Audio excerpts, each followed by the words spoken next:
minwaro. So brebe pebi. Abwagana. Nagana beyo.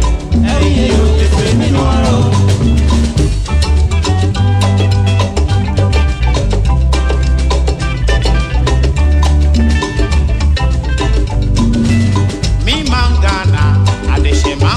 Mama woman swear.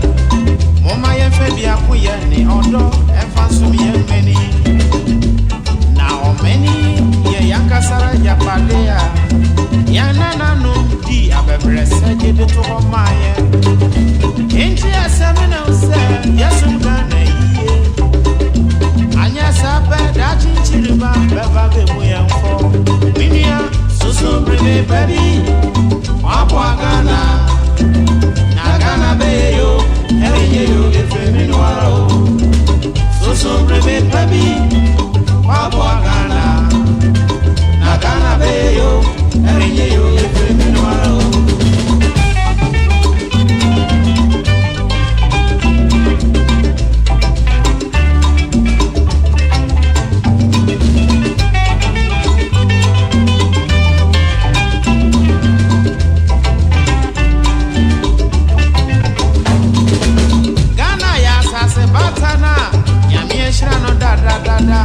Wamanu niema penyi nala na wamanodo. Eya sase batana empe oku. Eji ahohu eni nebikwe biasi asumbiye. Inti asemena use yesum gane yiye. Anya sape da chinchiriba beba bebu yemfo. Minia susu brebe pebi wabwagana. Nagana beyo, eyo efe minwaro. So brebe pebi, wabwagana. Nagana beyo, eyo efe minwaro.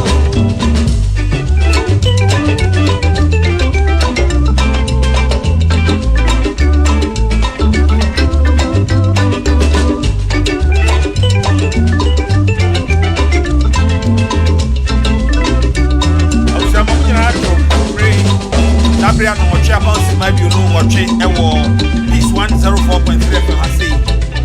E mamu nyina ajo. Na yada mwasi. Kunsune papemu. Yada mwasi. Femu man. Enkontompone nkonkonsa. Azekodru, osemenya ne den kra ni a. Bra udru. Say wa Azekodru, ona ye nkonya asa no. Ntimpam che onyame a Azekodru. Tako e wonyenyenyenyenye. Awusa mama mu nyina adwi na masan amamo ahyiahia na peace 104.3 FM suni. Dwumadie the platform, ye the platform bra odwada ene ukuada bra no otweka sebo no akọ na wieye.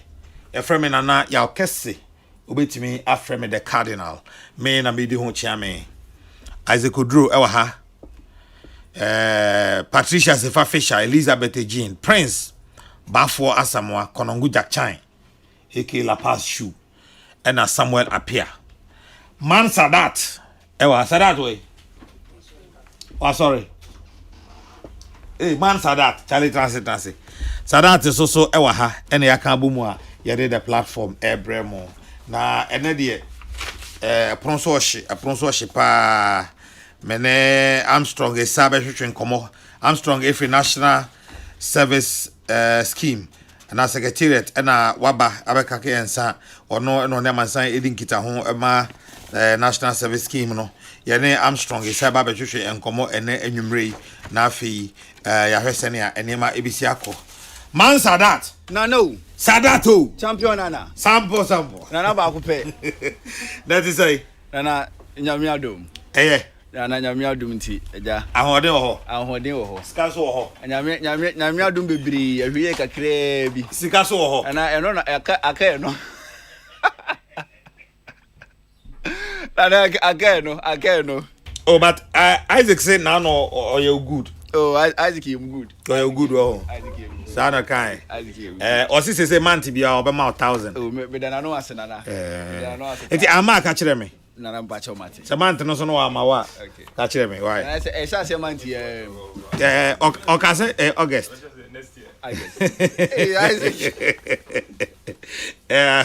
yale boko de Nana Yamiadum. Nana Yamiadum pa. Enema so ye. Nana niema mu ya ne sa. Bene de niema mu ya ne sa. Yes, NDC for now more fresh from Mampenis. Ayo. Mampenis NDC for na so onye reshuffle na. Oh, imagine so onti obia. Oh, do I say no mum na edwan funu. Onti obia case kra na. Onti obia case. Adwuna wodwene. Adodi. Ado gaga. Na so ya American system nti obia timi ban pressure okrum ha. Ai. Yo. E de amakwata. Ko be ko second term na ko beti. Ko be ko second term na ko beti. Ode Armstrong mi anu na yanyam freo. Yanyam freo. Amakwata so obia timi ban pressure okrum ha. Obia timi ban pressure. It's about so obia timi ban pressure. Yo ya te yeda na se. Yeda na se. Kale ma mentwa we mfiri ho. Na me ba na afi abo enkomo. Armstrong majo. Media meje so. Na what is saying? Senior Yamiadum. Eto post ni ho asemo ma ya wo mafia. Minia yes wa wonim say ya na pressure no.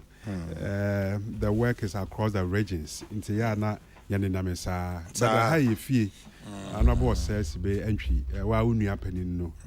How you feel? Into anytime bia say ba ha bia no. Minim say yetumi ba. Na ba wande mbaba na punu matu. Madaroma munim say fie we dey ka ho bi. Into mutum sa ya. Anyway.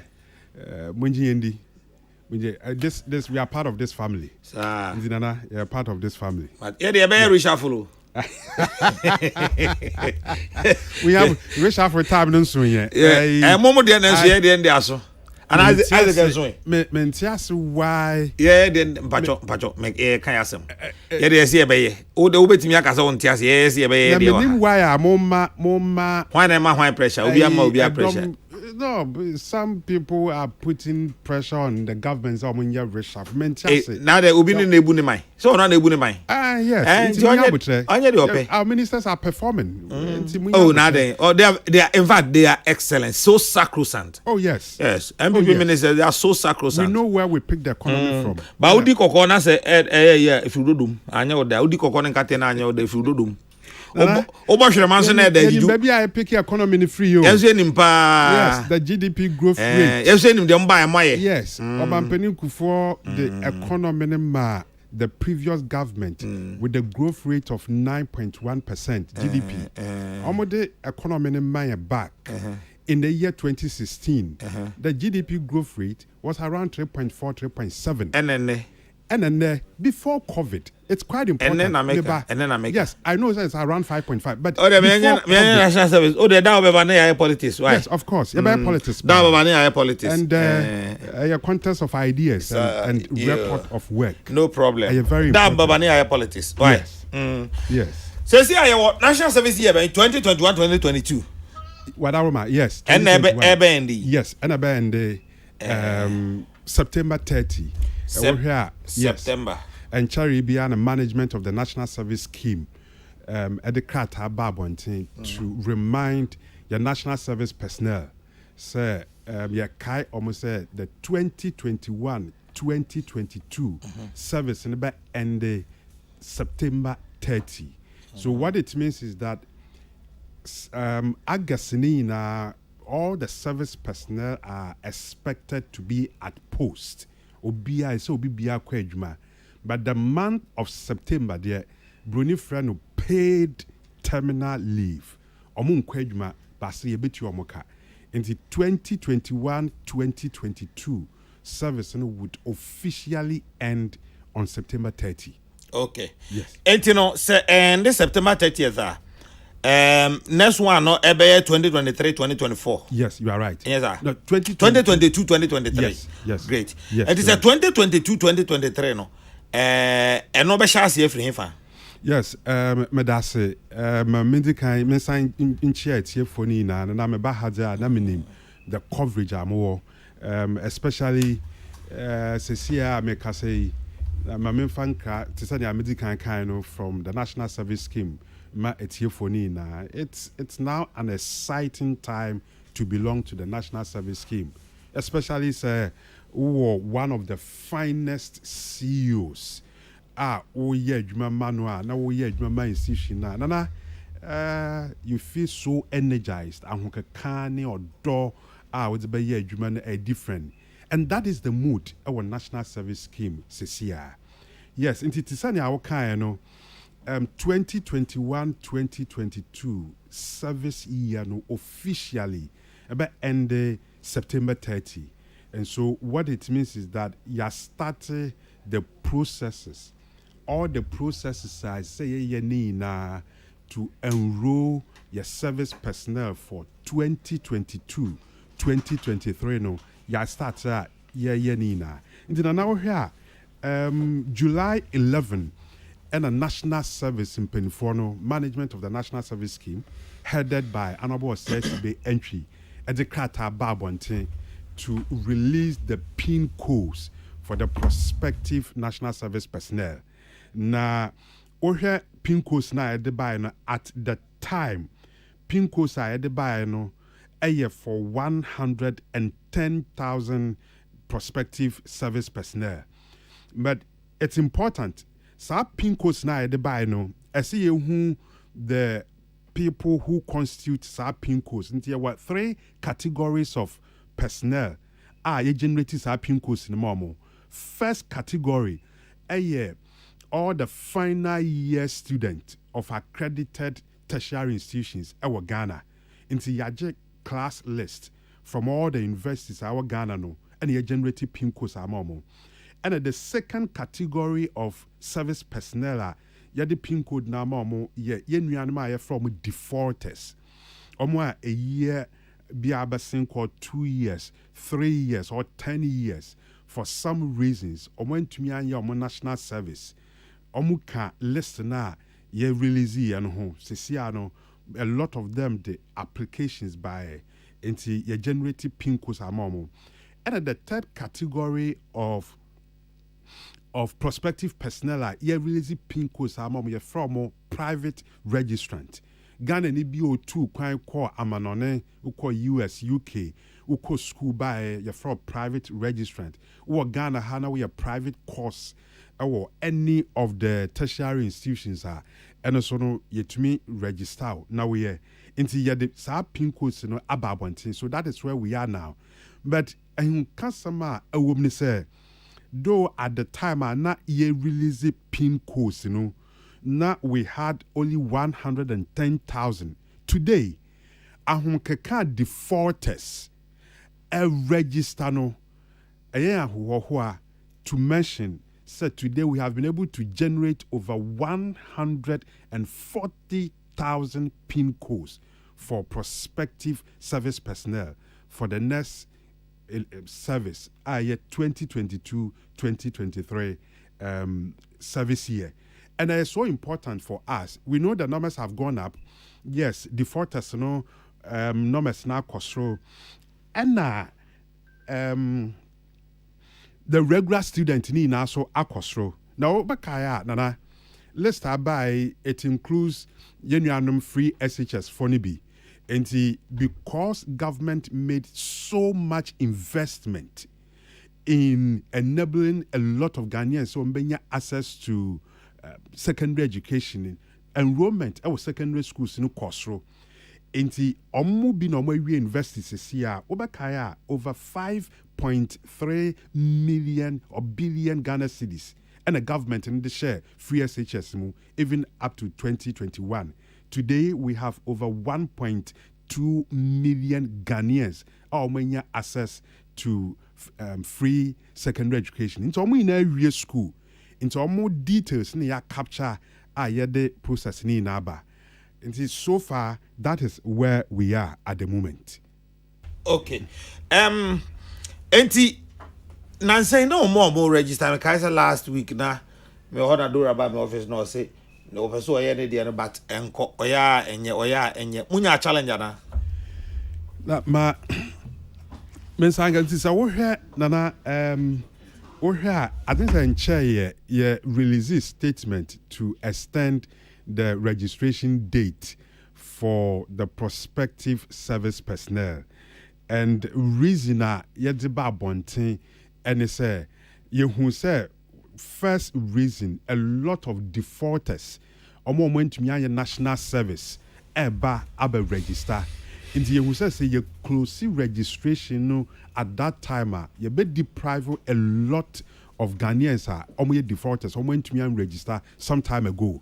Now you quite critical and then we compare juma or private organization, we compare juma or public organization, we person we onya access to scholarship, we person we tu kwan kwa manone eco school, we person we standing for any public position either by election. Edmund Penifoni and one of the major requirements a national service.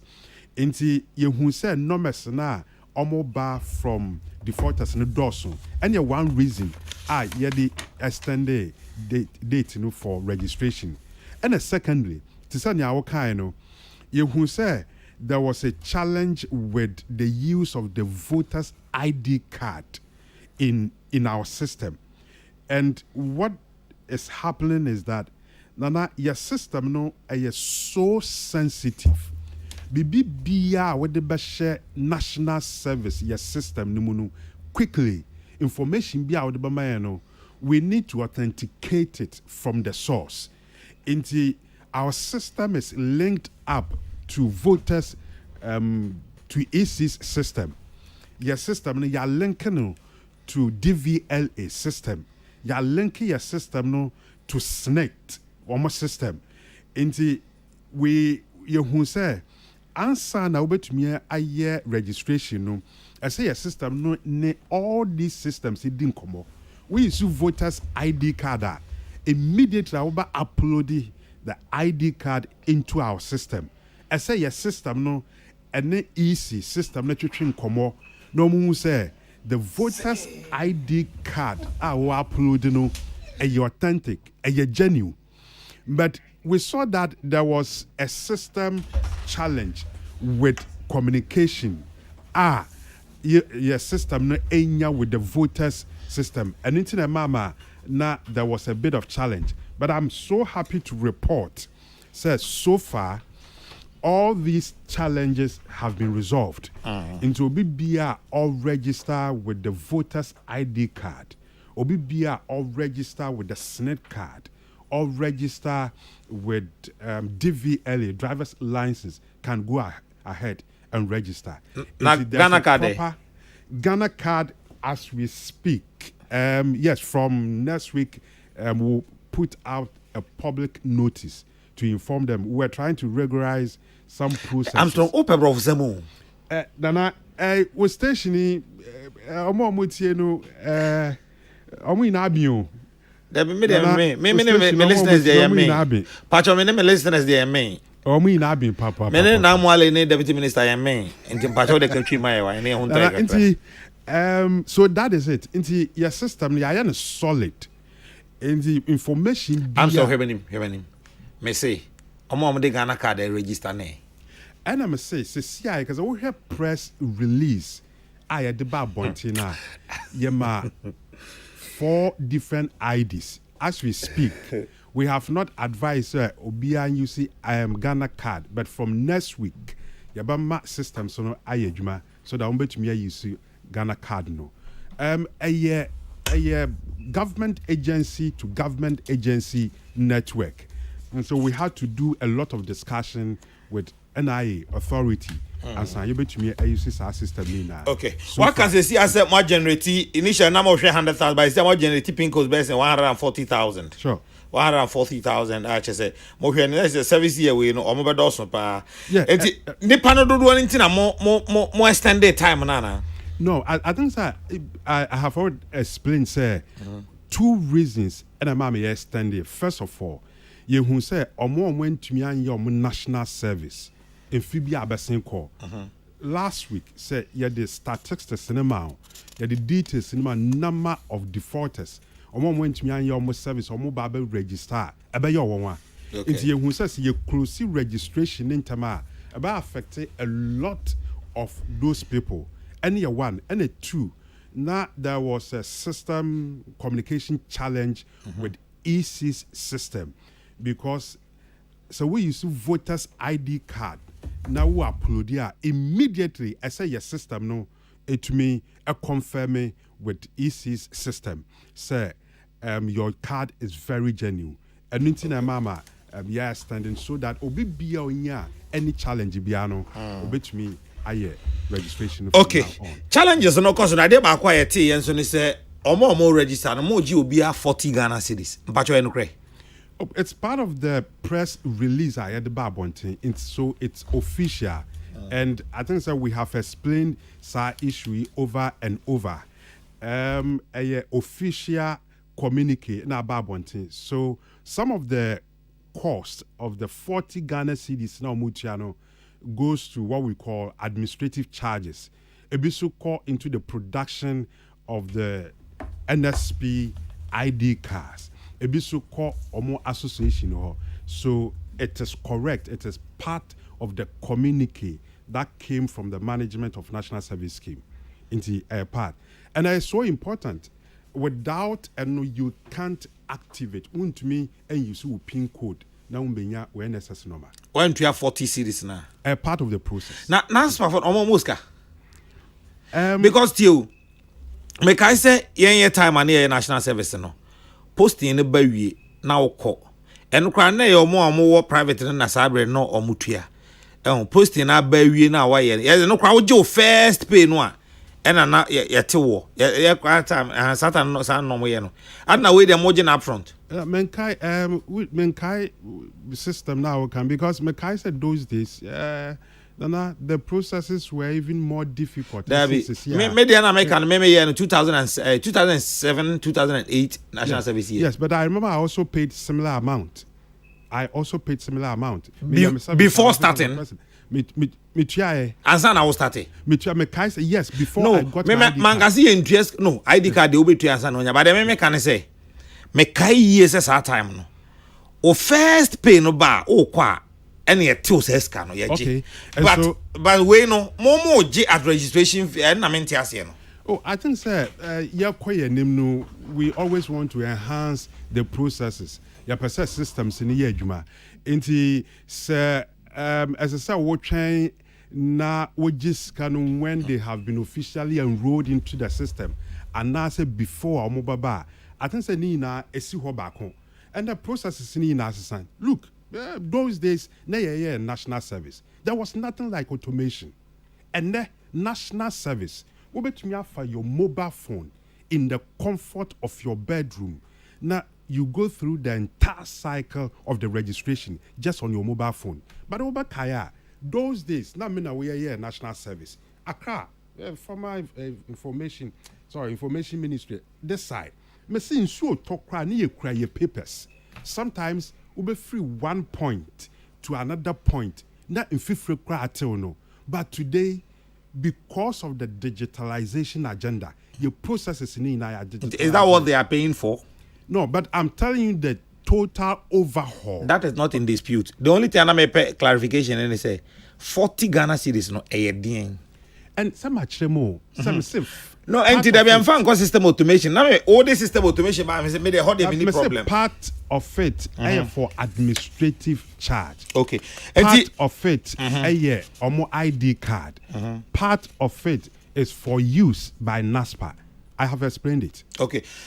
Ebi afina obi adjoin ya otie san komo ya extension amoye no ebesi da ben na sa da ni twam a obi a on register ya beka say ontimi register biom. Yes, so Yamamo up to 22nd of this month, and I think that we've given them a grace period of 2 weeks.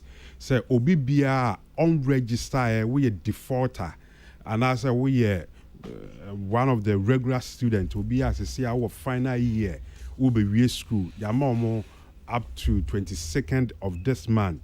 So omuntuminya registration no na omunya omo NSS norms. All the processes be as I say famu to ensure say you bet me every lazy postings, in good time be you so. And it's quite important for me to mention say extension no affect any of the processes. It won't. Management has a timetable ye follows this year, and we are going strictly by the timetable management into. It's just part of it. You allow a lot of the students We want to allow a lot of the defaulters. We want to allow private registrant. Look, as we speak, your Ghana phone be omo calendar near different. At this time, they are now flying back to Ghana. And so, Management of National Service Scheme and the Honorable Assessor Benchi considered all these factors and said, yes, standing no. So it was not only because of the challenge, system communication challenge, but not your person ample time. I'm a Ghana for almost 2 coin quam almost co school almost FA normal bar and defaulters. So that I'm between your ample time. No, say to me, I register. One recurring issues our national service mostly aban nyuma no we dey nipa no to ope no okwa no ma chole ten so ma no say on san fan head office for reposting aban nyuma no bebre no omo yes ade no say personnel no ko na ya return na say onko na kwan bi ani ha ani ade sa de ha na medwene ho amenti ase say den na mo hwe ansa na mo post obi de na to institution bi more kwan mo fa so na institution din komo ansa na mo post ya na because I mean one say national service be posting the part nato bi a adwuma we mu okwa ye say ko na kwan ni ha sa ko na kokoji reposting any ade then na masa ade no ba. Yes, there were clear processes are fa so na deployment, and one of the factors are here Bruni Freno user agency request. I say Peace FM Yaba has a CIA more the official request Bebra and say mo this number of prospective personnel near pussy or mwamamu. But in Ukraine with the public sector, when him say personnel are able to pussy or move to the public sector nina a yabino and assign to or moka. And what it means is that now Honorable CSB entry and then the management has done a very beautiful stakeholder engagement with almost all the user agencies our Accra. You show me na our City Hall, University of Ghana. And we've received a lot of input. BBBA say no process no kama. Now going forward, one of the major issues I raise here are the stakeholders engagement.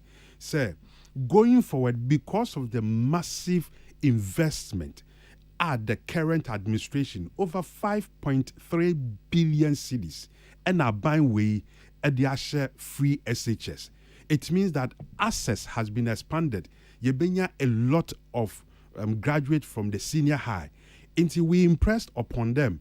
Said this year, I said, to me accept a lot of your personnel. Now, the major complainer, in fact, almost so kind is some of the organizations need enough spaces. And sometimes a space be to me allow 2 national service personnel. But ultimately, no my 3 or ho, Biuha no my 4 ho. Until basa, then they have no option but to refer them for reposting. But I think say you do ho. But this year, postings are here nana. I can assure you, say by bibi sronko. There is some transformation at the National Service Scheme. Yo. And I don't know. There's some transformation our National Service Scheme, and I can break it on your medium.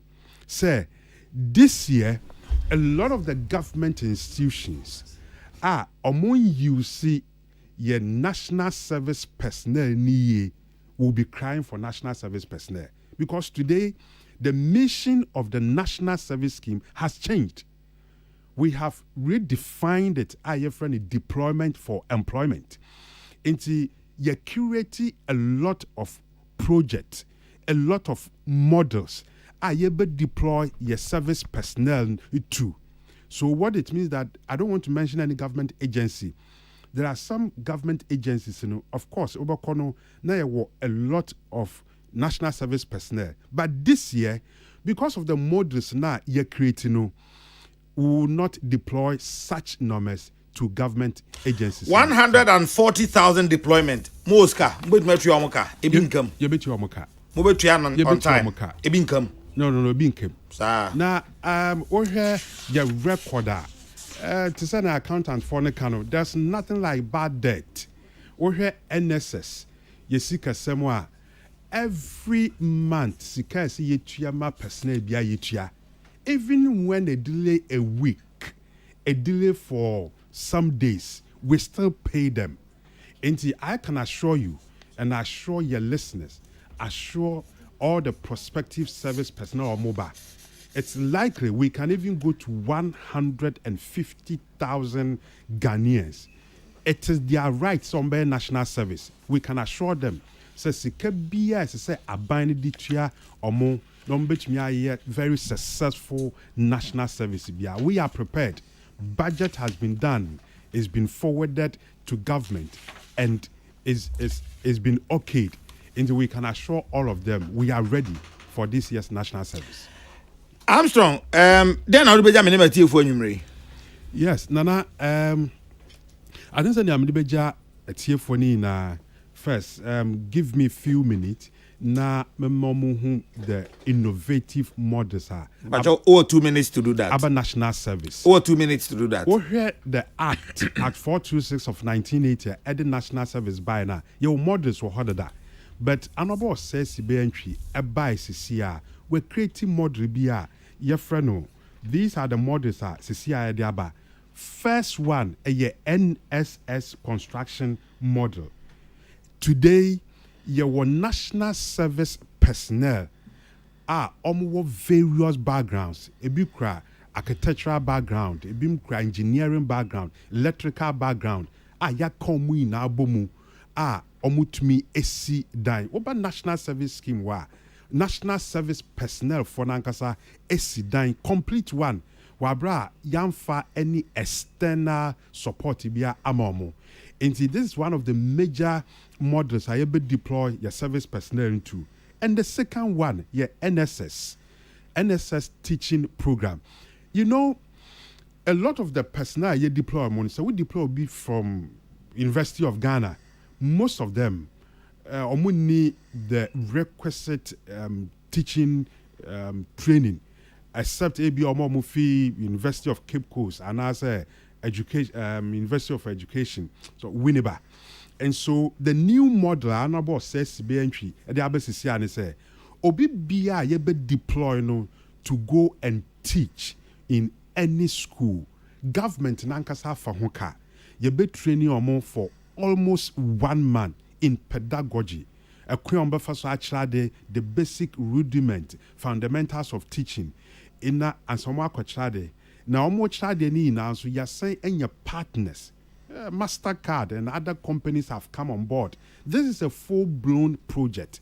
Yebama 9-month training. It is a we with national service. Now we are interested to become a professional teacher. Once when you're 9-month training, ubetumi akosona wachade. Now another major project you be deploy this year, most of the service personnel too is what we call the accounting aid program. And the idea that honorable assess be entry na kuma sopa. I say your legal aid. And so national service scheme under the management of honorable assess be entry or the new project or more biaba, your friend the accounting aid. Now what we want to do is that there were a lot of medium and small scale industries yebetumi aboa omo bookkeeping ayeye omo accounting processes akwonanim ombetumi enya access to credit bank bia ni ho betumi ama small and medium scale industries access to credit say omo need proper record of their work in the national service scheme yagya to ye ho so say ye bezoni a lot of those small and medium scale organizations, they are assigning NSPs to them so that umbetumi abomo na omwetumi enya proper bookkeeping. Now, Nana, finally, a exciting to belong to National Service Scheme. This is the kind of transformation El Kosu or National Service Scheme. They should just expect more. And the final stages are the postings in Baba Nina ebe release Nina. Okay. Armstrong is ono ena okasa edema national service. Ujanwa echina krani enkoi. watching a perpetual Santia. We're Johnny so on Casa radio so. Peps, maybe I will be a mawajo. Busy B. Busy B. Ebe car. MSB. MSB. Brazil embassy to Ghana. Brazil embassy to Ghana. Brazil embassy to Ghana. Ambassador to Ghana. Brazil embassy to Ghana.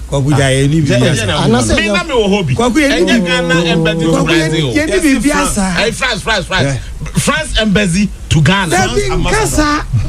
French ambassador report to Togono. Me grandma send a message. I catch them say, and that's an etie. Kwakwe. Your ambassador to. But you need embassy to. Ambassador to Ghana. France embassy. France ambassador to Ghana. Yo, yatena se na yatena se so ye be bom komo. Na hey. Samaya na nipa na nkasa me hu na che papa. Old ladies for Namwale. Immigration ladies for Namwale. Taxi drivers for Namwale. Okada riders for Namwale. Police ladies for Namwale. Old men for Namwale. Aristocrats for Namwale. Say menya prison warders for Namwale. Movement for Namwale. Say Namwale. Yes, Namwale. Ana bunakoy. Me who watch. Michelle, someone say me I was in the media for straight 7 years. Straight 7 years. Just say every week be 3 or 4 or 5 appearance in media houses. On the 2nd December 2020, me imagine say to Abana, I will rest and I say I will move. Me feel is he encourage me boy. Yenka kan. Me feel media no muka kra. Akosua de. Akohome. Now, me no think now cause we be BBS here me. Me kohomia. Why are they? My back 3 months, 2 months be. But at your age na say akohome kakra. still I always hear there my idea na say Granshama yenketwa. Oh, say unu say as a politician when you are in opposition, you have a lot of time. You don't waste the time. You have to use the time to do something. Sure. So because obey time now be used to know and be boa o mine so. Wow. To you but nana papa. O busa papa no national service papa na asebi. 40 cedis no. Mr. no honorable asebi. Oma 40 cedis no munyin fin krofo nkwala na katuam why? Munyin fin nkwala na katuam because yes, my idea be akoso one but upfront payment no. We anya de bia che say national service president onwane da. Obey dwane. Nti because me time who's na me catch no me kai. Nti omomom feeling form no. Me time 2007 edum eho. I think about mun chombe say da bi ni nyina the 14 dey omonje but omonte da bi 14 dey omonte but omonte no upfront no na me mpene so but 14 dey omo ye small feel in the so me nua no kan asebi say we asem no we are improving enti say we improve na obi you as to say first no na ye nye that's we have improved the SCG no. It is strong.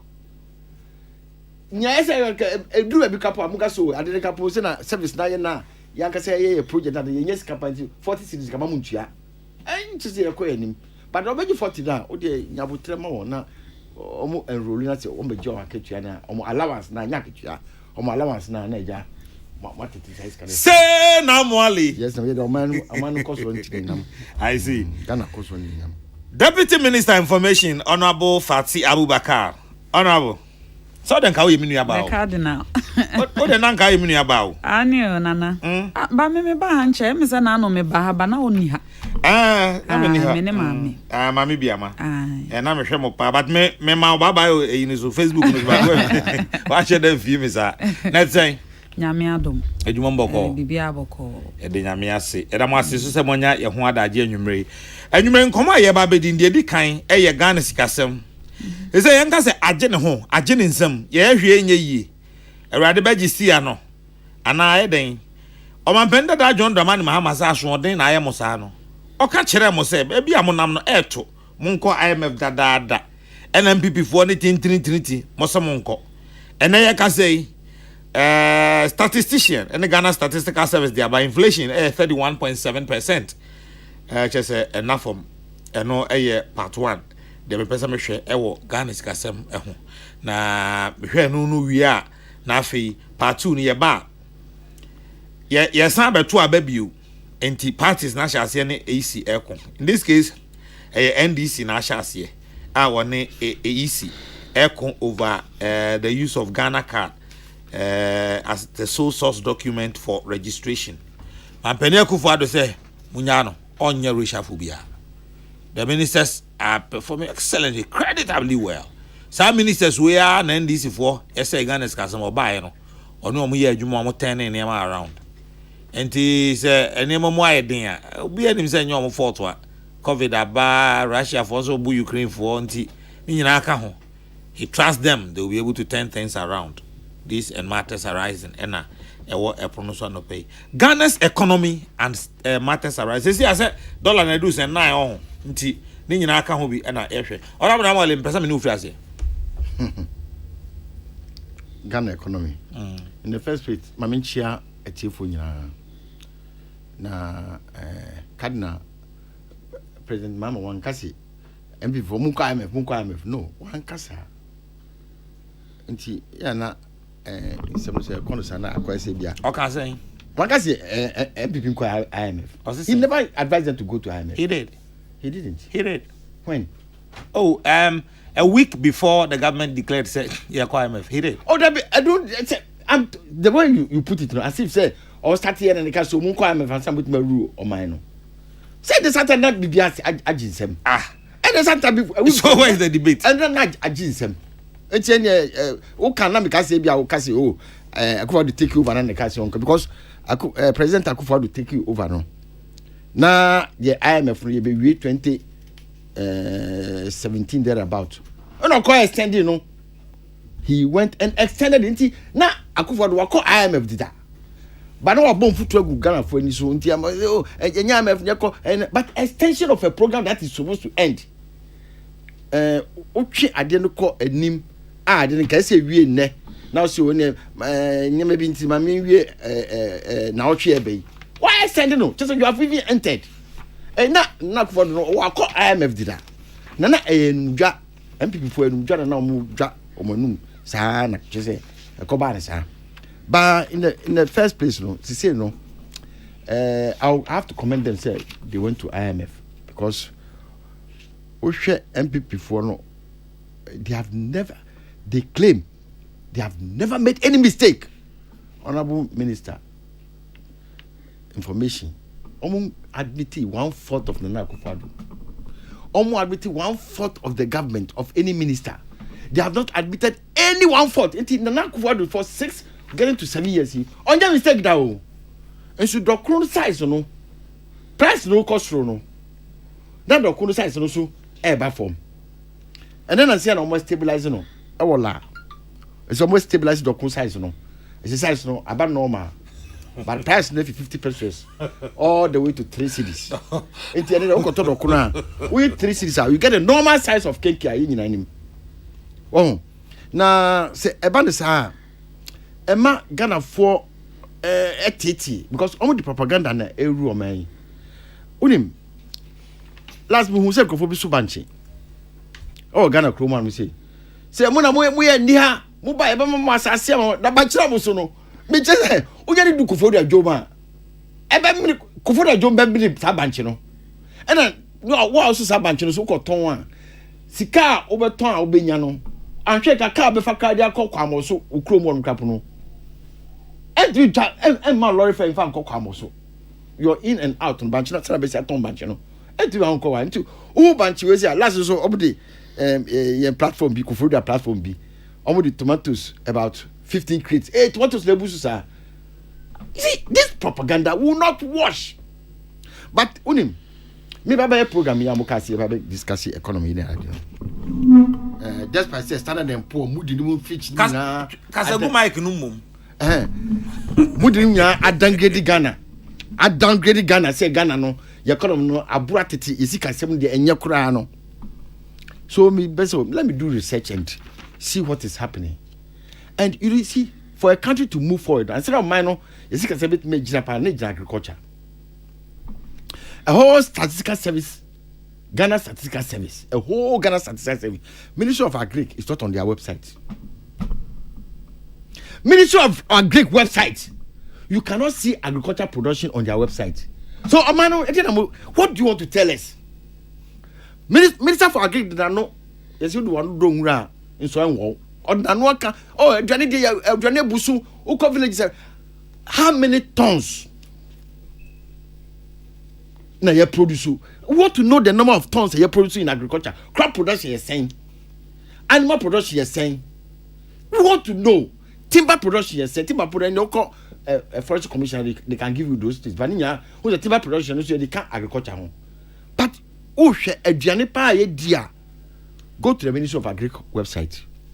Anyhow, Nana, unim say GDP. Okay, Ghana Statistical Service and now Ministry of Agri website. Both Ghana Statistical Service, even Ministry of Agriculture is not featured there. Ghana Statistical Service, Oma feature all the ministries. Ministry of Food and Agriculture, anyhow. Okay. And there's also Ministry of Agri website in Swa. On one Kasa website. On one Kasa website, You don't see crop production. You don't see agriculture production. Oh, we see flamboyant. Planning for food. And I'm for fracking. Cocoa tea and the projects in Ministry of Agri. That is not what we are talking about. We want to say obi fa. So I want to come and invest in agriculture. Ghana say, me say, me build tomato factory. Ahina meko tomato ahina Ghana ye produce make me a price on there. It is not there. And the information nobody is saying wine. Minister for Agri. We want to know. Oh, at least tell them Deputy Minister for Agriculture. You publish it. Now I would say, Atami say achieve single digit. Now you GDP na GDP 15. Agri contribution 15. Near about single digit na about 9. But agri contribute to pa. But if you ask the minister, say Minister for Agri. Who now see why price for food? Eduane busu no yes sen. Tomato ahin na produce. Jenny ahin na produce. Na onim. Jenny ahin produce Ghana say no. Efi upper east region and upper west. Most of them from upper east region they produce okuma say. Boku red. Anu oshipa. Na say tomato me who market Jenny me who market no. All imported Jenny. Nya say white bi no. Why? But Ghana don't I know din. I don't see Boku red again on the market. So tomato ahina ye produce. Entina on say ye watch ye import aduane fi Russia and Ukraine. Ye import wheat. That is the only thing and the whole of Africa no wheat because our climate is not fit for wheat. But so me dear we are see aiding. Ghana ayedi, but Ghana ayedi no. Meaning the whole of Africa area. Togo haya. Omo rating no B. One and a B3. Togo Ivory Coast 4. I no fee. There's omo kayon omo B minus and a B minus biom. Ghana CCC plus. Na Ghana government see on tiasie watcho me so watcho nema bibiri na otwo no so no minister for information evidence so han we say the time we no ereti no standard where is it they made a press release big 6 February 2022 tama S&P firm Ghana rating high no February 2022 am can say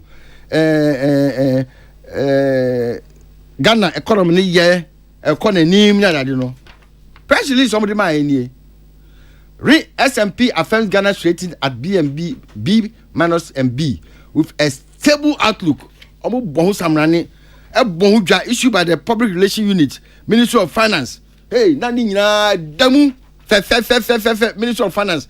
omo church bon samani di church aso organ am say fine ya bon say mamu now you have downgraded no where is the minister for ministry of finance the friend is saying public relation unit no that you should press statement again but you are Nicodemously writing on website I want to for and think about whether you give a press release mama for yamma who the room now so enne o man no aburo atete niama bo eyedin the government is not doing anything is sitting down watching and doing the lazy way of economy e dey pa no mo ya mo revival economy what are they doing because they say dollar is 8.6 Ghana cedis per dollar why so it initiated panic buying nana it panic buying obi am for $1 because uko save it's useless now in actual fact me na because dollar is 7.8 baby until we can say hey ubo 8.4 me go 8.6 as at 3 days ago wow enti mesre aban no nana akufado ni na pamfo mesre no enye na also onye mistake da na die ne baaye ena enne ye jejireje e die ne baaye because Ukraine for now we see omo nti no omo gasa no omo economy change omo kapa the bomb is landing at their doorstep the economy is better than your economy. The reason why we are suffering is we are not producing enough food in this country. The Ministry of Agric only roadmap bia ni odi produce food or how say you okuafo e bom abaso okuani no ngasa kwaro say there is no incentive bia dia ma no and boy bia dia ma okuani no egg production, crop production, maize production, pawpaw production, pineapple production, pineapple export can perform. So you ask yourself, what is the Ministry of Agri doing? All right, my Mr. Deputy Minister no said then almost so one more it's on my roadmap.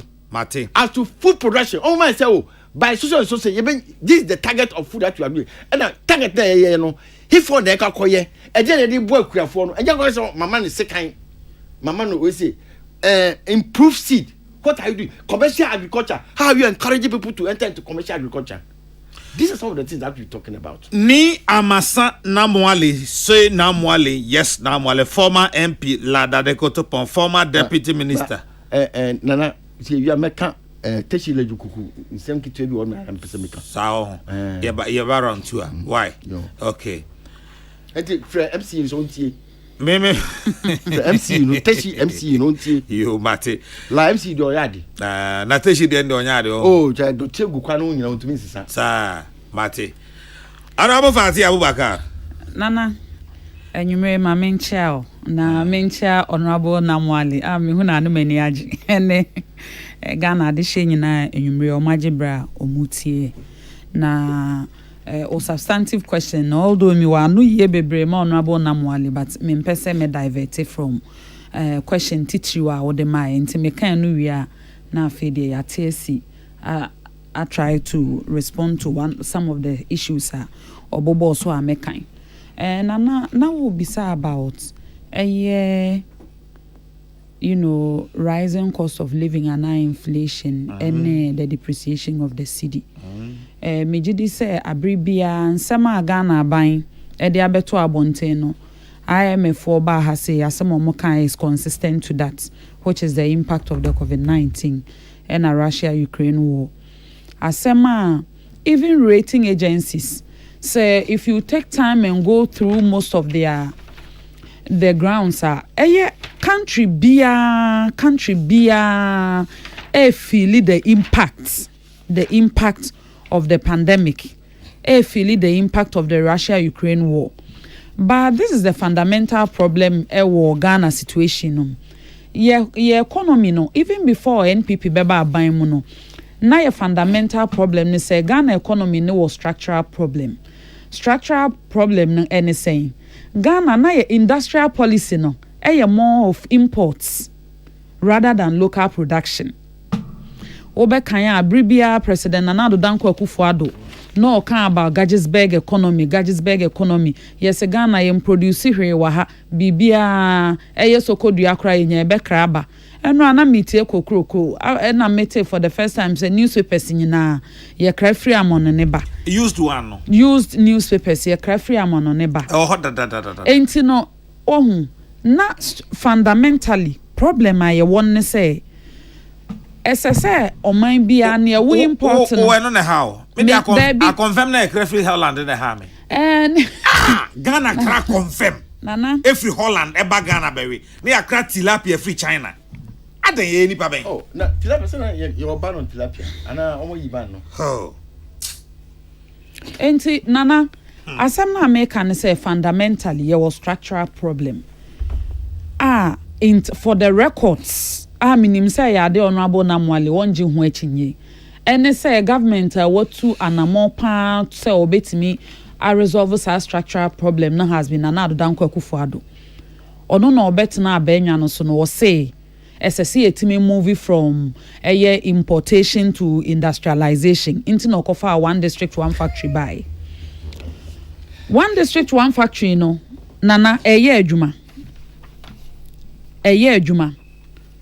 obi ohonom ase bi aye betena fidie so abi propaganda na yinti onje ntum se o me party nya me party na de ba ntu onje ntum obi oye adwuma oda ko farm so nim se 1D1 efe ye adwuma obi oye adwuma wo eye kumfi onim se 1D1 efe ye adwuma obi oye adwuma wo eye brekum tomato processing plant onim se ye adwuma hwe okoma mponten ne aboa so a nanu ya mese me wo fa so omu wie school say omo company wo hon mo ye plastics ankra no mo kopake keka every month ye tu omo 600 cedis 700 cedis the communities are sa factories 126 factories are ye operational no omo nim say ye adwuma ade anzo so amesi sudua ne say enya factories ni nyina na e brownfield ye ka brownfield e no ne say no obi adwuma wo ho na agu but aban say mamimfa through an arrangement with ADB ni Exim Bank ene enyumaku aka ye sikakrabia aka omuo ahoden so ombeso masene na memfa incentives bi on importation of equipment and machinery nka ho sa na mo ni nyina aban etu ena sa wo kan the number of green fields as at 2020 no me 48 aye far from scratch sa wo kwa asase no so na hwe ni ho ya bedo abetwen kane aba honom abetintim mfidi aye adwuma omo produce okọ akuapem range honom a wonim say even poultry company wo honom omo ye adwuma dendenden a obi anyi ho achinyi so the focus of president ne say ebe movie ye economy no from largely based on imports to production no one step in the right direction minim say homfaso no ye di baby anani nyina amba boom 100% na momenchirima ensunsu aso wo ye economy no so no eso enti ya ade a ye ka say about 295 of such factories were various stages of completion ya ade a ni nyina collectively me gidi say obey one of the governments why the highest commitment and also investment in trying to move ye economy no from from importation to industrialization na wo ye no free ho a wonim se Ghana lobby ya manyame adom yetimanya the Africa Continental Free Trade Area Secretariat to Accra hase na wotwe etwa mu se nene na wotwe pepepe na trade minister honorable Alan Chematin omo launche policy framework any action plan efre Ghana adwadifo ne eku ahodo ne na AGI for ho guta wo ho say Chamber of Commerce ene Bankers Association empenimfo akukudam nyina Ghana Export Promotion Authority efre adwadifo nankasa besi nkonwa se ye economy no ye encourage musem produce ye produce in the scale of things global market no Ghana economy ni relatively small se ne ye produce nyina kra ye di wa ha ye nya the kind of exchange here or balance of payment say the level of foreign exchange betima age free amanone aba entimi enfra adwadifo na ye momo encheche no mo hu bebia omo befa so a enkanka non traditional export products ombetimi dia kwa amanone no makoji skaba nana wonim se Ghana ne first country a ye action plan any policy framework in fact through Africa Continental Free Trade Area, Ghana started trading. Our mashipe niyama akọ Southern Africa before. Not all countries are on board because almost so nye omo local and shisheye nti who the full benefit of some of these programs are binding na who the attach trading then say be ya ebesi enya foreign exchange. Na honorable Namwale enso so kan about even the kuafo adjadifo mu ni baby omo de omo ne ma ekoton ene even opesa export to local producer. One send yesi what to say be a chechefo nkabom kuogu ahodo na emom nat ene kita sa bargaining power no otimi di omu nyina anim no se eba no exports non-traditional exports ne nkeka ho a repository no eda Ghana Export Promotion Authority and the Ministry of Agric enti no encheche ene ese ye hyemu kena na kwa abonti no obi hu se me nso so me wo mfudie me wo niema me wo factory kakra bi okukwom me ye processing me ye packaging ekwan be na metimi de afa so akwa amano ne akoton a wahu se so nante ko gepa office wo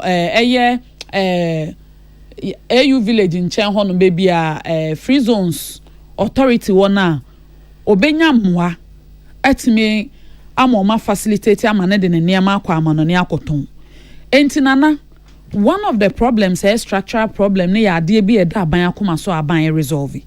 The second issue na ye kano metisa no honorable can say Russia Ukraine kra bomb no kra to ho no mu no omunko ahohiahia mu te se Ghana enya no kre nana se ete hey me yo dwadini onim se meton aduane ya ye choba for over 80 years se meka edwoma na se dwaso nsem a enye obi se me a ebesi na nyina me kodwom obi onimi bia nim se am in the market enti minim ne ekoso enye obi figures ne statistics or best say free baby ho asem na meka nana the fundamental problem ne say obi oho no mo o say Ghana nkwa na Russia Ukraine war affect here enye no kre.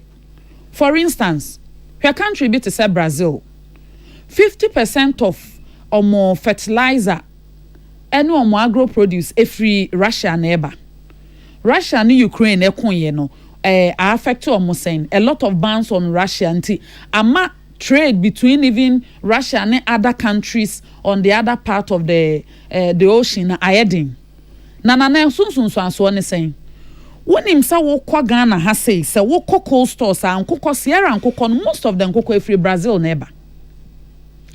Enti okuani no wa Brazil na wo no eye increase in produce intene niama boaye den no ne okoto ho no ne boaye den onfa medru Ghana ha na ne boaye den more.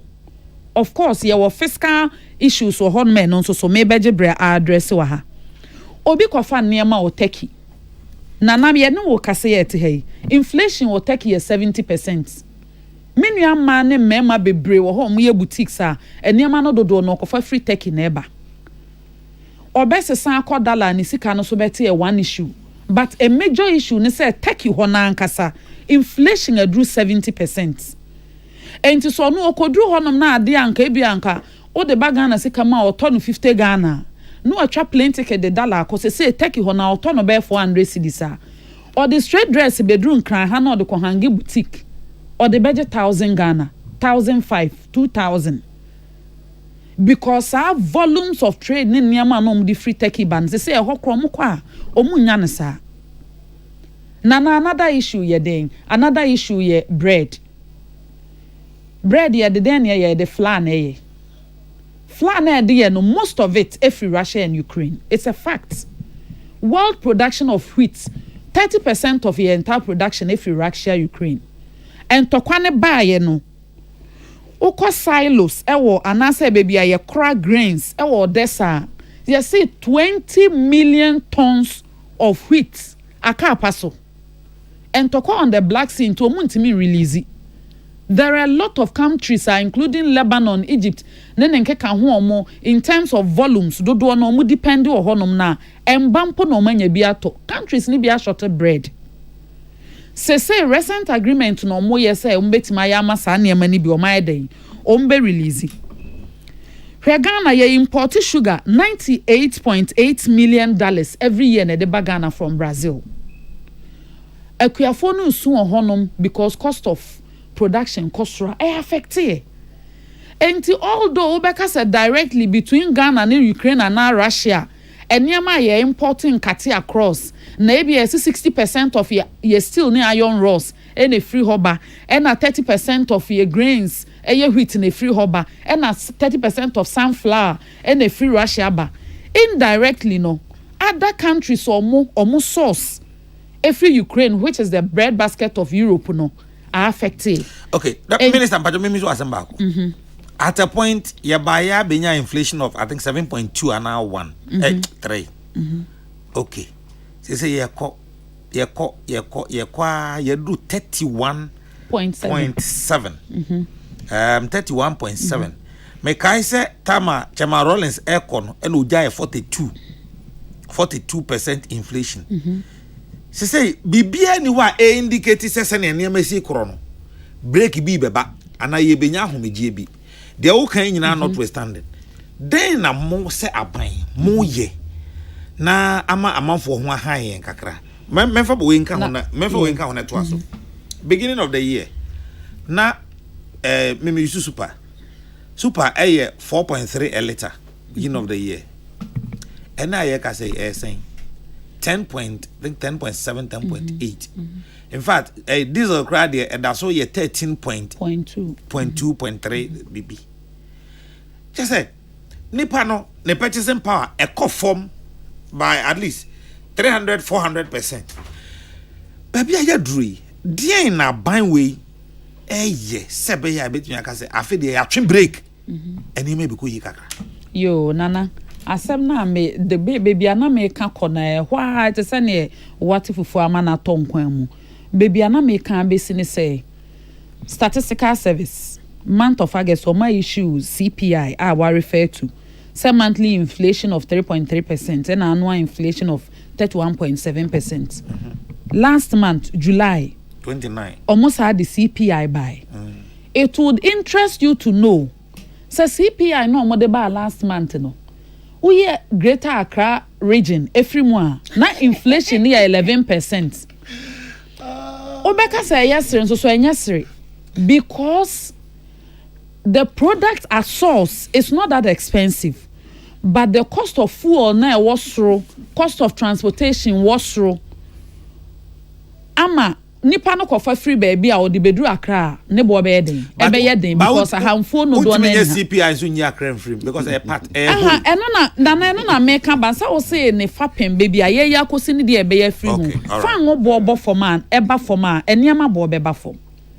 That is my firm belief and it is confirmed by autopilot no ye ni autopilot na now the 80 for instance so woko ensawam gada which is Thursdays and Mondays ubenya toast paint about 20 cedis ebi kra no unim the distance between nsawam ne dome markets obeba bedu dome market na sa paint rubber no 40 cedi and 45 cedis ade nana obisa nipa ne say na ade asa wo banana ne bo ye den ba ofri ade so ba ofri koforidua e ba efo a wo ben Accra na ne bo den ba se obisa odwadini na obeka say ka sika enti na ode bo ne Kesseh na to so it's a fact.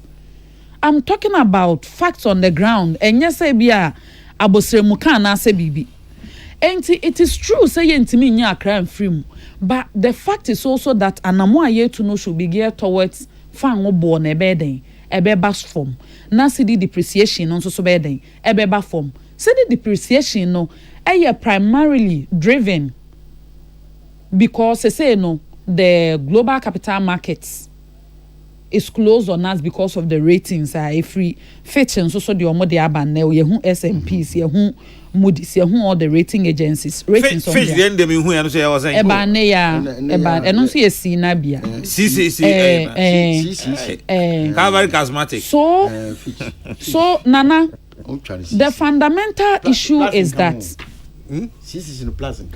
the fundamental issue is that your sources of funding are limited. Your sources of getting dollar, foreign exchange and all that are limited. But what is government doing to resolve it?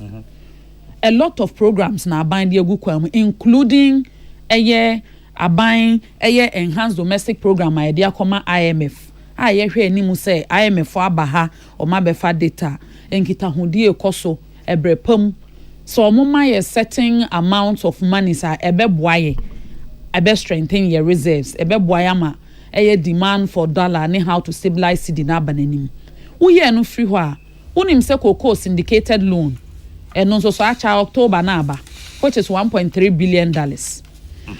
And just a few weeks ago obekanya parliament passes a free exim facility of $750 million. No yedi be no bi ne yede kwa akoye saa so ame interchange additional road infrastructure from Ofanko barrier to Nsawam ye ne 10 lane ene nkeka ho. There is an additional $250 million facility which is before parliament. Ye expect so on be pass. Say yenya some of these other sources of funding beboa ama ye reserves mo be yedu ye balance of payments issues no betima settle see the no pressure no dollar no so na be beba form. The other issue about your ratings ne say aban susu ye mu say the amount of money ani pese ye raise domestic revenue. While winning e-levy ye de beto ho since the budget reading in November 2021. Ni ehwe ni mu say January e better key effects.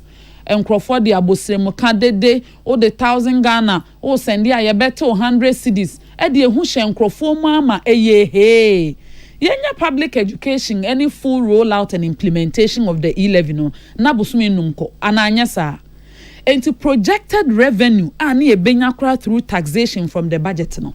Amba and a rating agency bi anso so hu say wo deficits in terms of dodo sen na wo raise o budget sen na wo spend bosia sen na wo aka ho na wo expenditure wo so na domestically wo ntimi raise to fill those deficits because so asem ese wo bo no bosia wo ntimi ntua because revenue mobilization efforts no enkonkan abaya pass tax exemption mra anantesa ya pass e-levy a lot of legislations MDA's fees and charges unim say revision naba a lot of policies fiscal policies and abande agu kwamu say be ya ye betima hye cedi no mokena na no so be hia say yetimi nya access to external market funds ne nkeka ho no so be ma cedi no ahoden abasoro na ahoden basoro so of course e betete niema bi so for no start yes say eba form kakra so won say NPA for issue statement or more reach out to the BDCs say what who effect ne say aba form kakra se before near 14 cities any achire no enti no me point na me drive at ne say eniema boa edin aban nyina baby anka se won hu da enya no krese president Akufo-Addo de he doesn't see like what's happening in the country, no admissions, nothing on your mistake. Aban no ese ahokyere wo ho and it is supported by facts. At least CPI Ghana Statistical Service e de ba abonten nanso so unlike opposition NDC anase Ghana for aka no ye di jawa na ye de asoa wo na ne yama na so die nso so se on solve problems no ono na adwuma e ba akopɛ ene so obepe solutions enti aban to ne nsanko wiem se o yabre ye ntimi nye na it might interest you to know. Sir, in the face of COVID, post-COVID, not a single government worker in Ghana has said Nabusumi aso aban to Yaneka. What can I say about 4 months ago? NDC form Rashe Bedra for can who mudi o menim de begu abonten. Aban na nkwabobo say amakro ntimi ntua adwuma foka. It was a lie. Senkenya liar. Not a single month and a wu aban to adwuma fo nyina aka. In the face of COVID, abaya anye layoffs. Obi ohanoma will say, na ade Ghana nkwa na ahoche na affect other neighboring countries na ahoche affect omo. It's not true. Our neighboring countries are also having their fair share of ahoche na ekoso. Na. The level of insecurity ni instability in West Africa kra mo obi nya kokodrompo. Ma meka say anase na ekoso o memamu. Ahoche ni hwan ko magya Ghana ba o. Who say you deported some of illegal immigrants who move free West African countries by in droves. And so mukwa no masaba. Nana, Nigeria yes in Ghana or mopedian. Senko muma. Togo yes in Ghana say Togo artisans na ya Accra Hama. Senko muma. the reality is that ahoche no ate se wo wiase afa na baby a lot of economics omo nim de omo kan omo say ye be global recession but aban asede ene so obetu anamo a ye de beso ahoche na no eye fiscal policy de ebi na mabobo so acho industrial policy so ebi na makeka acho say ye open finally for after trade no who say through GEPA started exporting Ghana produce near foreign exchange so over reliant on the dollar any excess import of goods and services no ade ani nyina ye betimi asom na adan so de wansi foundation a untimi moso no abo na mwale kan about JNN Agric. What he didn't admit to is the fact that a seasonal crops a seasonal nanka aban abesene twemu kobia sisi silos sisi friends and warehouses no Ministry of Agric on the situation of your storage systems in Ghana. Enti no mu wo sa storage facilities na ebebu ane a store no mu factories sa 1D 1F perishable goods ebebu ane a processor nana senki enyina ha o but President Nana Addo Dankwa Akufo-Addo has the obligation to build from scratch. Enti from scratch no and yes see over 50 warehouses from scratch no and over 295 district factories are 126 operational. Enti adwuma ne de anyame anim ye wo bre mu odin mu na ye nyina ye betena ase na nea mekoso tote ne ebeje fans anke epe na wonte say affect ye kra onim say atete salary so ananya sa yatete salary so by 30%, yatete allocations to MDAs by 20%, additional 10% on discretionary spending, 50% on fuel, and then nkeka ho importation of vehicles. Enti say unim the situation on the ground. Adwuma de. Adwuma. And now so kra no nana aya no mesre say ye de ye amanyofo mo de mo ya dantemfo ye beka nyame aya adoma under President Nana Addo Dankwa Akufo-Addo ya pass RTI no ubetima ko controller akobisa akwaji date akwaji information anya boarded on national security and anya exempt ubetima ko any institution but first talk akwa request for information mate omode be ma and the reality is that aban to anamon aban in the face of all these challenges sustaining all your social intervention programs. Abrewa bedia ma abura ba na ya asem no aburo ndi enim se aburo ba obi abedidi but de abrewa bedia ma abura ba no ho na sisi ayeka no nana ni ebedia ma abura ba na me say nyame adoma ni sika ye hwe anim ebi from eye ni ebeje free IMF ebi from Afri Exim Bank se de kira ne se ya mobosin ayenyi there be say ya mobosin akohoma ne nso ne ya mo ye breye hwe efese honorable minister hwade o na me dwene ne ba bi ho na me say o mind te se Ghana I say ye ade ehia ye set time wa ade ehia ho na mo aleka about Agric hwe bibi te say o man a ye wo mabunu a eni adwuma ye especially say o hwe from north hono bano na o hwe youth egu a eni adwuma ye Baire your maya Ghana your maya and come say African yakwa na export baire pa. Why are we not taking advantage of it? Yen hwe bibi te say jene ya na moleken. Jene ni ntos. Say about a seed noa, seed noa. The omo kan say akoma dan de omo dua say no enche ntos no ho enche. So actually was the fundamental there is something wrong with the seedling.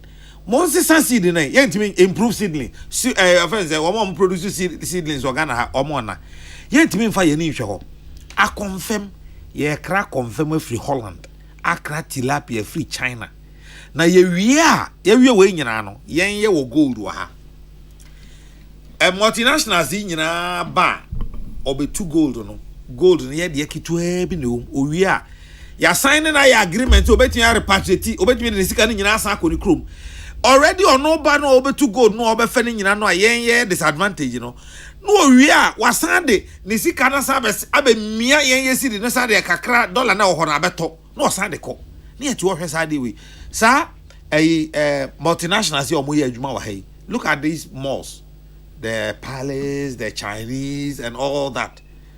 Omo ye adwuma omo capital no yen den omo de ko and then she share near no my year, so or mind there to her say, we yeah, Juma, a certain percentage of your capital, ultimate fanco. Then she said, no, my 7 year, you be just cow man. Why are we not targeting these things? Nana, and she share any dear baby, good quan, so send him sick kind, yet chili free baby, or buy any big or honoma, a bayam ramau. But this is a system, President Akufo-Addo is virtually building from scratch. Digitalization, even data, ye nibi. Nana, it's serious. I don't fight patch, even data. Mamin Chow, know what I say. Meeting. I don't know, we are fencing town boy into the Unim Krumpa. Bear 2 weeks in it. My shadow ye be story be a me follow me and me in Tina Minya. Oko Kwame and Kuma circle on. Udru Hoa. Baby almost a scan. Or circle on black market on. Nipa na me call 3 days ago. Nipa na mi names almost a scan on. He say Dawson. Udu Rollins circle. Ewa cra. Free Rollins circle. Nim hona di cop makola for any hono. Omu gukwanin Chinese black market. Airport police here airport police for hwe na no here your black market udru fati dem no nya frequency na buy udru central market railway na no na alaba menyanko abo mpokra alaba na Dr. Mensa okra group no bi ho ansa no mo mugu wo de hwesa market we nyina ebe den na si dollar no wo de sen kura gu a ebe shorty wo de sen kura gu a what are we doing to ensure, because they say when the mention me search kakra my HSA banks ni bi e share that crowd $10 no the ma a black market for no to ko bank ya wunya but to ko black market will be I know the no credit and the banks share and almost business but we say because of the failed economy me no but the black market has started bank so we see the quantum na adults, volume na adults, different adults. It's because of the failed economy. When the economy is good, once the black man from almost minute because you walk to the bank and get your foreign exchange. Me, I've walked to the bank many times. We call brochure. Me come bank, echo top. We say no. We share rate no. We share black market rate no. We share difference now. Buy it at the bank. Oh, somebody say you don't get them at the black market people. I'm coming the part just say because they know say. You get the money at the bank. But when the economy is failing, that's what you see. Okay. Me person me. Mami nche 2 minutes per we say no hona browse. Nana, unim say ye Kesseh. Abina ye another program be or more try to resolve some of these issues. A year program me mfa na say omo ye ne to say forex exchange auction. Central bank ne ye. Say what is some the better abonte say even for the BDCs. No more yen share be more central bank and be organize auction forex exchange no matimi e dia yakofa fangoaba. Minim say what ya. Abind the better abonte announce say some $100 million or more so that they wouldn't have to go into the same market and struggle to find foreign exchange to go and bring the crude oil. Sure. One of the areas are buying leveraging on to make sure there will be mpacho mugu so engage. So from mumu bi kra news time na oni omudi nkomo mbeka akyerɛw. Opa bisa sa Chamber of Petroleum for no nebi so say what has been the engagement so far. It's on course. The next thing to soon say Yehunsa Russia in the face of the war no Ediana they were keeping at their reserves gold. And so Ghana we have reserves of gold and near 8.7 kilos. And so we are a leading producer of your friend is saying gold, a leading exporter of gold on the whole of the African continent. We are a force in the world. But yan kasani en tobingu ho. So sa a gold program na binding introduce say beya Ghana banya the first right of purchase. Uwo bi na banya to every ho no mo de good reserve. Na yesika asem no kofoma afa ye betima trading gold. Sa binding pa na omunis kombeto a no mama right of refusal no metimi ayden. Amwa proceed it e de akọ ye friend is saying amansan adwaso. Entina na eniama we be some of the policies are enye ebia bread and butter nti enye so popular na say engidin and resonate with the masses. but take it from me say we and nhyehyɛ a me gidi say echo a long way say ebeso Ghana yesi kase mum na sa pressure on the cedi from the dollar na no so be den ebeba form ti nya no kwada say we bia na mo bia ni ho no aban ni tu aban ni tu anamo maka asem we na mesa ka biom say te say yehu fence NDC o mambene ku for de yehu monsa ho adwuma MPP ni NDC nyina yehu monsa no adwuma yehu de mo ba mo betimi aye ye pe manka da se ma in the statement maka masema make maka se enemy choose enye pe na se menka sa okay koso mum ye de muntimi nye pe mum never muntimi nye pe NPP ye better sene o se ni e se de ba be kan se mo bata bebre ada musuro na kadna mo bata bebre enti ma waka mi se me bata o de ma me 5 minutes pe na sure me na me ye na misro enti ma menka se we misro ma me 5 minutes se na mwale wow tobo Yahoo NDC every papa J time NDC 1 and Yahoo NDC 2 Mels Mahama Yahoo MPP 1 2008-2009 papa Kufo and Yahoo NDC 2 2017 to 2024 they say munyina Yahoo say more opposition mu hu fidie no I said that me mu hu babia loopholes da babia betimi anya sika economy kwan be fa so mo ba mo nye hu mo nyina mo de mo na ye bibi o ye friend no date pio mo ma menka ma se me du mo mic no mo mieri nyina mo ba mo nye hu de o ho dada no na mo to aso because ye sika smart free na we ka chem say ye ko pebosia wa ha ne ade afi ansa na sika e se mo nyina mo nye hu in election 2024 mo hwe de mo kire na mo ale mu jaisa mu nyai in election 2024 munyina mo be kire de mo be ye mfa mama sa keke na ma betena say ene better managers of the mo boa ye ne mo ntwe sa bio honorable na mo ale say na mo ale retraction I'm not ignorant of contrary information you were off you were off me see 55 operational it's a fact as far as 1969 in Koforidua let me go school Sakode Memorial Primary School. But I'm classroom one. The next hospital one ambulance driver no. Na any man take class. What about ambulance? So you did not introduce ambulance system in Ghana. Me only 55 ambulances na your operation. As of January 2017 so, and it's from the Ghana ambulance service. That is not what you said from the beginning. That is not what you said from the beginning. You procure ambulance papa and it's a fact. That's why I told you said don't advertise your ignorance. I was referring to the 50 million euro issue. It's even in the court. You know the issue is in court. So I'm talking about facts. What went to court? What went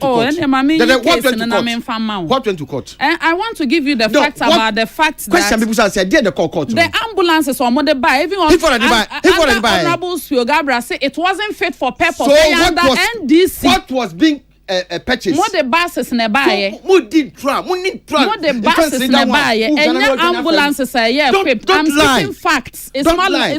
So when you came, there was no ambulance in Ghana. Namale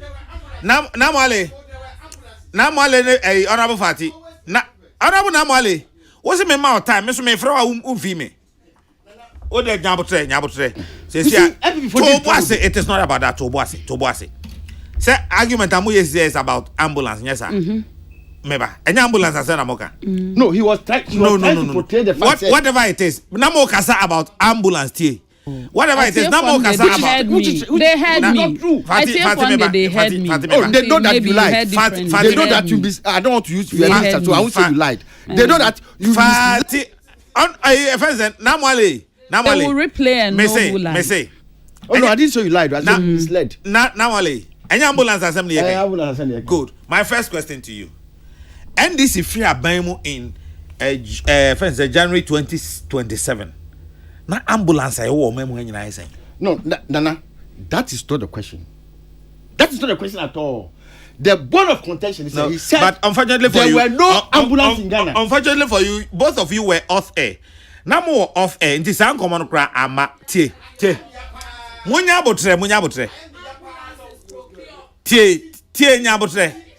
In court, only 55 ambulances were operational, and it's a fact. So, I'm the buses in the ambulance, and you're equipped. Most of the time, I catch them say, now more off air enti nkoma mo di ye nyina yante mo ana mo force na mo de ba tobo tie ena wo ba na me bisa wo say enya ambulance asem na wo ken ena wo say she tried to mislead Ghanaians yati ase ena me say ambulance asem ne ye ka we ye betimi asete wa ha ye nkwa akiri say ambulance ye wododo wo say tie Nana. Before baby, I didn't call you. No, unfortunately for you. I not all canon. Oh. I made reference to my primary school in 1969 in Koforidua. Where I was having an ambulance driver's son in my class. But who can say that? NPP did not introduce ambulance into Ghana. Now, that is what you were trying to mislead and tell Ghanaians. But how can somebody how can somebody say in 21st century? How can somebody say MPP introduce ambulance in Ghana? That's not what I said. Mr. Munim ambulance stop with the empty buses and then by the matter is in court. Ghanaians. Then we challenge you know. Now he's telling me say the things were in court. Now I said, "Dear, court no." Or say ambulances. Said so that there were some ambulances in Ghana before you came. Oh, but that is not in dispute. Oh. No, but she was trying. And I make a choice. Unfortunately, for you, unfortunately, the to Ghanaians. Honorable Namwale will not answer your question because facts are sacred. Unfortunately for you, Namwale, it's hard time no. Na me yi mo mic na free. It is an common here off air. And I'm more banner me say. Munya botre debi tobo. So all the rebuttal about the lies. Oh my kasa. Okay, kasa. Because there was no even lie in the first place. Assuming there was a lie. Okay, that's more off air. Debi, na more off air. All ambulance no. More off air. Oh, nana. Me na me control more. Me say more off air. Saturday. Oh, tie. Me say na more off air. Enti asema na me be kan kire mo no kadna o de ma metana me ma me rebata no na o na time na o de engage sa ambulance asema enti na wo ye rebata no o enti na wo ye me ka jo se nya abotre na tie me o tie me ankasa asema o nyina mba mo akofa ambulance ama ye nso vo ansa na yakọ rebatas no so say me ba tie I'm not ambulance service in Ghana media wa me fingertips nobody can tell me meti hey at least meti hey Menye journalism adwuma the last 5 years I have been consistent in this media operation. Obi ntimi kan tell me say MPP na the ambulance bag Ghana. Nobody can. But that's what she was selling. No. That's what she was trying to Unfortunately for you, what the BB on now turn off air and eba air. And the me material for we are not privy to that discussion. And the sister who person cost that time then I will ask you say until say MPP Nana, papa as I make can say na ambulance every time Ghana there improvement minimum Rollins Betu primary school number B office no not the number of primary schools okay quadruple. Let me put it this way then will you admit to say ambulance ya na wo ho MPP aban ba beto ye no o ma double no it's not in dispute. Okay, this is not my dispute was that she was trying to mislead Ghanaians and sold lies to Ghanaians. She sold lies to Ghanaians. So I have to these are false statements. But Nana, I'll let it pass. He is misrepresenting me in ways I can't even explain. But because it is him, or the because he doesn't have answers. Hospital. That is the truth. Koforidua Hospital. That many ambulance. He doesn't have answers. But who is arguing with you on when they have ambulance? Okay, Marima, 2 minutes. Marima, 2 minutes. Okay. 2 minutes. I just have a chance. We say 11 asem no. 11 asem no. And guess man which sign asem no kapo. Ba mama na ntwa sign. Wo man na twe has. 11 asem no. Kadam. Yes sir. Ghana Publishing. Me say I see say odi boba we say 8 ya. Or ye merchant ntima yenyi me yenyi we say no. Omo harum no. Ukwa ko yes service odi mobile person odi mobile money tua. On be do ta tax no. Omo na money registered as merchant. What? I didn't not supposed to. They're supposed to be merchant. Honorable, that is the problem. They're supposed to be merchant. You are making a categorical statement because while your premise and say nipa ni a merchant untia charges. And I maybe say nipa na uko tia de man government service. Tobo. Nipa na uko tia de man. It doesn't matter. Cardinal. It doesn't matter. Government service. No, it doesn't matter. Okay, Debbie establish open some establish. me the ba about this aban hwe say omo Ghana publishing for omo register merchant mesetie because they are cheating the public. So say say na 170 then you have not been fair to Ghana publishing. Good. What say omo publish a document omo say we a merchant na say we ya you charges enya say na kan but ukoku tia de ho no ya jo charges and maybe say we say who say number no registered as merchant. What I did there? I didn't know merchants. You see that about they are merchants. So why have they deliberately not registered as merchants? And then about my directive, Muna Ministry of Mama Ghana. So if they have not registered, Ghana publishing abide there. So they should get the merchant this thing. So every government institution should not be charging us 11. The tail end of your argument is very solid. Very, very solid. Say, I say that time me anam there. Nyabutre. So I say obia ye na say one of the buy. No, you see, o can say me o ha. Eni say German ko trasa. It's say we are educating the public and they are educating omu ye. Because we be cancel Ghana publishing. Wa ko ya dey ajo charges sir. O chama ko car bank. Me ko Ghana card. E hon special say me dey we see the bitua. But as I say o ti as say mobile money na nya aban dey o. I'm talking about the government institutions now. You all register as merchants. That is a valid appeal, but don't say because la polyclinic because you know Oman Yemi we say Minya ba say almost warehouse fill the warehouse with food. The warehouse are empty. Fill them with food. Because we are hungry. Fees and levies. Who can fees and levies? And they are passing fees and levies. Fees and levies from Kamukuma time. 1960. Now those laws are there. Fees and levies every year it goes to parliament for people to do it. They don't munya she. Autopilot. Enti mamu fan musamane. Black Sea Ukraine. Make sure say almost at shipu Greece no. But a big bebre akọ. Na a week ago I drew her. Bebre akọ. Egypt ni ho ade and if my can say Krobit say Russia, Brazil, India, China, Iran, North Korea, Afghanistan omo kan ho omo dia omo kan the world order no ho enti say ye ka in the name of say omo kan ho etu omo bibia the way they trade, the way they do everything enti one say America crazy they were afraid of China of India because they don't say India gas yen num Coca-Cola one day the population of India is it has surpassed they say yen no Coca-Cola for one day American economy will collapse so they are trading left right center with Russia and it's a secret one man go to secret mama see sugar factory ma also we gulu we gulu we na so go to secret Brazil uyi wata de ya mama factory na former president Mahama no more produce sugar the mami we say mu yi gadget economy aka 1 minute now for e dey why pa na dey udi remove cocoa we are not processing it shea butter we are not processing it sugar cane we are not processing it rocks you are not processing it gold we nyina we see uyi gadget economy but we are not doing anything to say uyi government economy. Now we had a meeting. Anyway, we share and then the good of share. Now, Minya 50. Say share.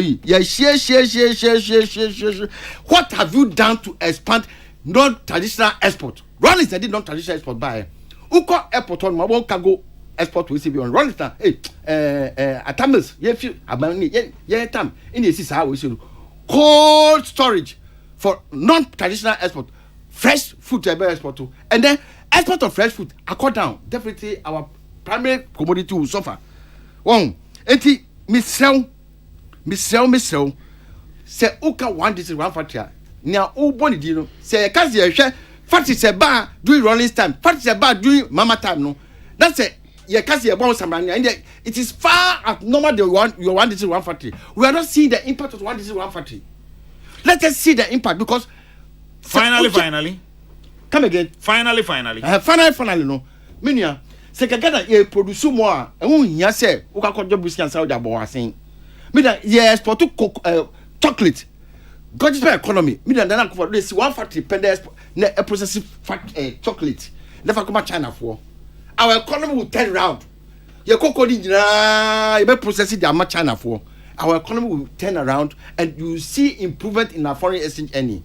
Nana Akufo-Addo has failed because his export is low. Look, food production. I cut down. Yes, food production. The year last year, we produced 10 billion 490 last year. Last 2 years. Last year, no. Last year, you produced 10 million 315. What is the source of 175 million Ghana cedis? What is the source of this data? The source of this data, Standard & Poor. Okay, all right. 175 million Ghana cedis shortage of food production. Definitely wrong. Message our import will be higher. Message me no be wahama. When I listen to Namwale, I laugh my head off.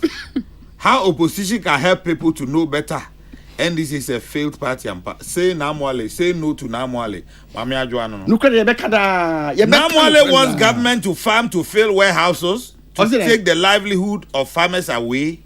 Or say, do you want government to farm to fill warehouses? No, I didn't say that. I said, the warehouse is supposed to store food.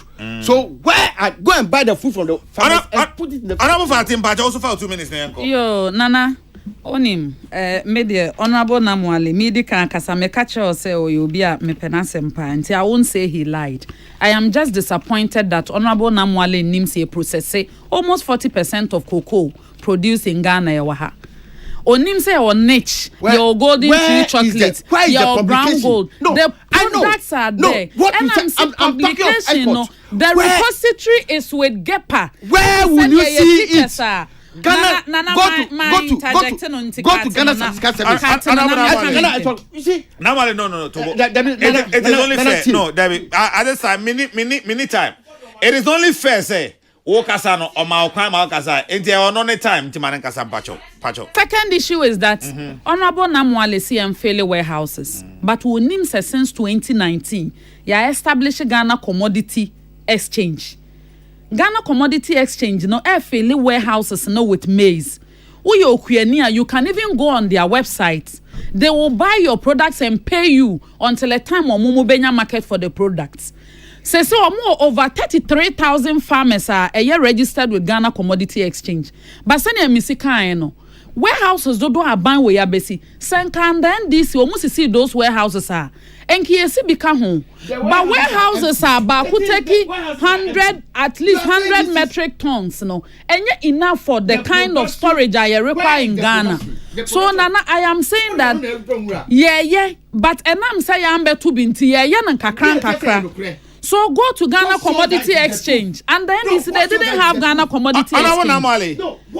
Facts. They say they only self-control now. That be say only self-control now. That be young people. Say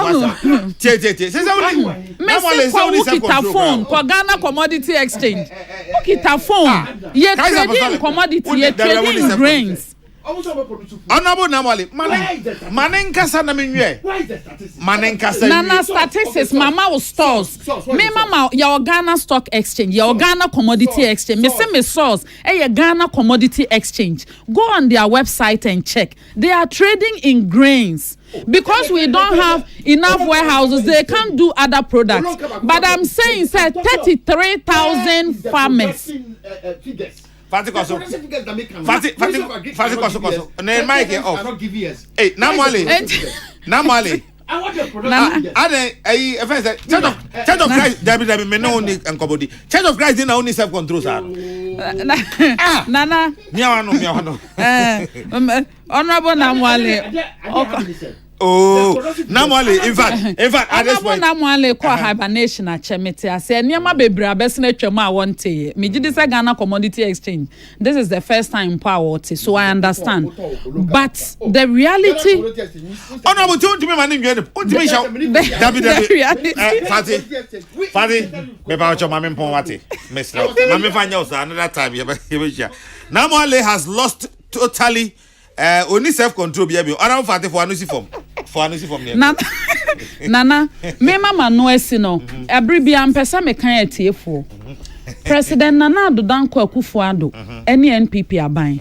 sha ye ebo a ye sha Ghana for ye bu ye kompo kosi ye chi a ye nim sa aka bi esese ye but ye nan sorry da krumpo to ye nsan wu wiem sa adwuma na ye nyeda and I make us say in the face of all these challenges no President Akufo-Addo na anya one constituency one ambulance so and pre-COVID we were doing better.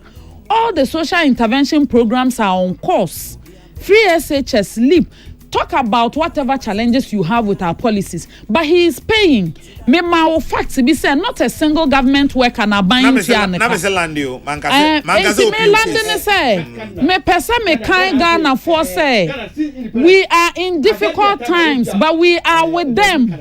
Oh, and then this year, teacher for 2015, a teacher for almost 3 months out of 3 years.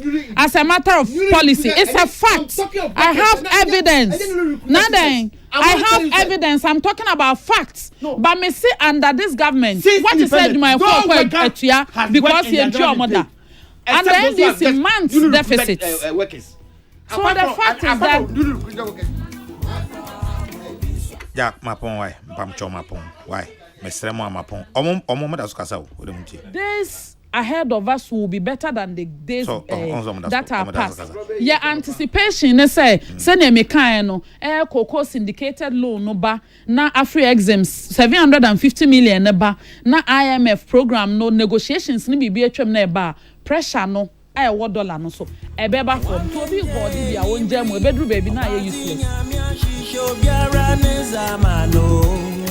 From Nana Kesseh, Isaac Odro, Patricia Sefa Fisher, Elizabeth Jean, Prince Balfour Asamoah, Samuel Apia, and a man Sadat Mohammed, Omo and a Shisha Yanaja, Midi Hochiame. Se Namwali, and Afi, Honorable Fatima Abubakar, Omiru and Amino Mojuchi, and Como. Now, Mwali. Beba Joshua Unzi and one Kotama near BM, and hey, me ba Reginald Kesseh birthday. Reggie, lawyer Reggie. Happy birthday. Happy birthday. I wish you well. Only mama ganyina moye August born. Happy birthday, and I'm proud of you. Be a good boy, and be a joy to the family. Happy birthday, Reggie. Thank